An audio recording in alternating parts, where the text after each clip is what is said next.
Wyra bus stop. ఒక రాత్రి.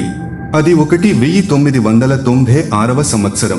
వైరా అప్పట్లో ఒక చిన్న టౌన్. రాత్రి 9 దాటిందంటే చాలు, వీధులన్నీ నిర్మానుష్యంగా మారిపోయేవి. స్ట్రీట్ లైట్స్ కూడా చాలా వరకు పనిచేయక ఆ ప్రాంతమంతా చీకటిగా ఉండేది. ఆ రోజు రమేష్ ఖమ్మం నుంచి తన ఊరు వైరా వస్తున్నాడు. ఒక చిన్న కంపెనీలో పనిచేసే అతనికి ఆ రోజు ఆఫీస్ పని ఆలస్యమైంది. అతను బస్టాండ్కి వచ్చేసరికి తాను ఎక్కాల్సిన ఆఖరి బస్సు వెళ్లిపోయింది. ఎలాగైనా ఇంటికి వెళ్లాలనే ఆతృతతో ఊరి చివరన ఉండే చిన్న బస్ స్టాప్ దగ్గర ఇంకేదైనా బస్సు వస్తుందేమో అని వెయిట్ చేయసాగాడు. సమయం రాత్రి 10:25 అవుతోంది. చుట్టూ గాఢాంధకారం అలముకుంది. అక్కడ ఉన్న ఒకే ఒక పసుపు రంగు స్ట్రీట్ లైట్ వెలుగుతూ ఆరుతూ ఉంది. అక్కడ ఎవ్వరూ లేరని అనుకున్న రమేష్ దగ్గరికి వెళ్ళాక ఒక అమ్మాయిని చూసి ఆశ్చర్యపోయాడు. ఆమె తెల్లని చుడిదార్ వేసుకుని చేతిలో ఒక చిన్న బ్యాగ్ పట్టుకుని తల వంచుకుని నిలబడి ఉంది. రమేష్ కొంచెం సంకోచిస్తూనే, బస్సు కోసం వెయిట్ చేస్తున్నారా అని అడిగాడు. ఆమె నెమ్మదిగా తల ఊపింది. కొద్దిసేపటి తర్వాత ఆమె చాలా భారంగా, ఏ ఎమోషన్ లేని గొంతుతో, ఇంకా బస్సు వస్తుందా అని అడిగింది. వస్తుందనే అనుకుంటున్నాను, కొంచెం లేట్ అవ్వచ్చు అని రమేష్ సమాధానమిచ్చాడు. ఆమె పక్కన నిలబడిన రమేష్కి ఒక్కసారిగా గాలి చల్లబడినట్లు అనిపించింది. వాతావరణంలో ఏదో తెలియని నిశ్శబ్దం.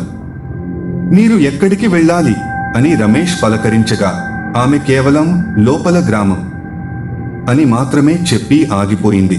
10 నిమిషాలు గడిచినా ఆమె కనీసం తల ఎత్తి చూడలేదు. తన చేతిలో ఉన్న బ్యాగ్ వైపు గాని రోడ్డు వైపు గాని ఆమె దృష్టి లేదు. ఆమె ప్రవర్తన రమేష్కి కొంచెం భయం కలిగించింది. మీరు ఎప్పటి నుంచి వెయిట్ చేస్తున్నారు అని అడిగితే ఆమె కొంచెం వింతగా, చాలాసేపు అని బదులిచ్చింది. ఆ మాటలో ఏదో గూఢార్థం ఉన్నట్లు అతనికి అనిపించింది. రాత్రి 10:40 సమయంలో దూరంగా బస్సు లైట్లు కనిపించాయి. రమేష్ ఊపిరి పీల్చుకుని, బస్సు వచ్చింది అని ఆమెతో అన్నాడు. అప్పుడు ఆమె మొదటిసారి తల ఎత్తి చూసింది. ఆ వెలుతురులో ఆమె ముఖం కనిపించింది, కానీ అందులో ఎలాంటి భావం లేదు. చాలా శూన్యంగా ఉంది. బస్సు ఆగగానే రమేష్ త్వరగా ముందుకు వెళ్లి డోర్ దగ్గర నిలబడి వెనక్కి చూశాడు. ఆమె అక్కడే నిలబడి ఉంది. రమేష్ బస్సు లోపలికి వెళ్ళాడు. కానీ బస్సు కదిలేలోపు మళ్లీ కిటికీలోంచి చూస్తే అక్కడ ఆ అమ్మాయి కనిపించలేదు. ఆమె తనకంటే ముందే బస్సు ఎక్కి ఉంటుందని భావించి బస్సంతా వెతికాడు. కానీ బస్సులో రమేష్ తప్ప మరెవరూ లేరు. కండక్టర్ని అడిగితే, ఈ స్టాప్లో ఎక్కింది నువ్వు ఒక్కడివే, ఇంకెవరూ ఎక్కలేదు అని సమాధానం ఇచ్చాడు. ఆ మాటతో రమేష్ గుండె వేగంగా కొట్టుకోవడం మొదలైంది.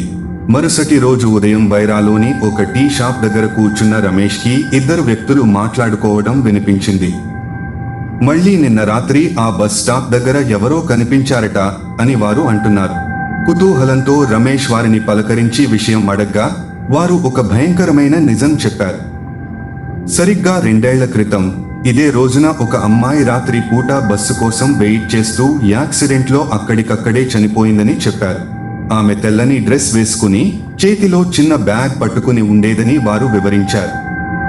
అన్నిటికంటే భయంకరమైన విషయం ఏమిటంటే, ఆమె చనిపోయిన సమయం రాత్రి 10:30 అంటే సరిగ్గా రమేష్ ఆమెతో మాట్లాడిన సమయం. అది విన్న రమేష్కి ఒళ్ళు గగురు పొడిచింది. ఆ రోజు నుంచి రమేష్ ఆ బస్ స్టాప్ వైపు వెళ్లడమే మానేశాడు. ఇప్పటికీ ఆ గ్రామంలో చాలా మంది రాత్రి వేళ ఆ బస్ స్టాప్ దగ్గర ఒంటరిగా వెయిట్ చేస్తున్న ఆ అమ్మాయి గురించి కథలుగా చెప్పుకుంటూనే ఉంటారు.